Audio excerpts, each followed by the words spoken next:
آتش پرستیدن، آگ کا پوجنا۔ حضرت دانیال علیہ السلام نے فرمایا ہے کہ اگر کوئی شخص خواب میں دیکھے کہ آگ کو سجدہ کرتا ہے تو اس امر کی دلیل ہے کہ ظالم بادشاہ کو سجدہ کرے گا اور اس کی خدمت میں مشغول ہوگا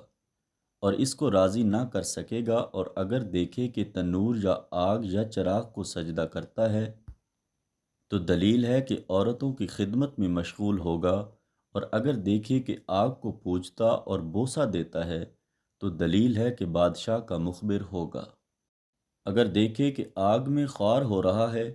تو دلیل ہے کہ بادشاہ کی سوداگری کی رغبت کرے گا، لیکن نتیجہ اچھا نہ ہوگا، خاص کر اگر آگ سے جسم پر تکلیف پہنچے، اور اگر آگ سے جسم کو تکلیف نہ پہنچے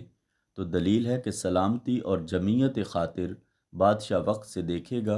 اور اگر خواب میں آگ کے اندر چلا جائے تو دلیل ہے کہ بادشاہ سے اسی قدر فائدہ اٹھائے گا۔ اگر خواب میں دیکھے کہ آگ اس کے چہرے یا کپڑے یا ہاتھ سے روشنی دیتی ہے، چنانچہ لوگ اس کے نور سے حیران ہو جائیں، تو دلیل ہے کہ دشمن پر فتح اور دونوں جہان کی مراد پائے گا۔ فرمان حق تعالی ہے، اپنا ہاتھ گریبان میں ڈالو، سفید بے عیب نکلے گا۔ اور یہ معجزہ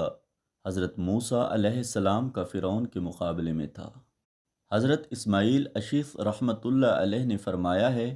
کہ اگر کوئی شخص خواب میں دیکھے کہ آگ کو پوجتا ہے تو دلیل ہے کہ شاہی بازداری کرے گا، اور اگر آگ انگاری کی شکل پر ہے تو اس کی غرض دین سے مال جمع کرنا ہوگا اور مال حرام بہت سا حاصل کرے گا۔ تمام سامعین سے گزارش ہے کہ ہماری ویڈیوز کو لائک شیئر بھی کرتے رہیں، اور اس کے ساتھ ساتھ جن دوستوں نے ابھی تک ہمارے چینل کو سبسکرائب نہیں کیا تو ان سے مؤدبانہ گزارش ہے کہ ہمارے چینل کو سبسکرائب کر لیجئے۔ آپ کی محبتوں کا بہت شکریہ۔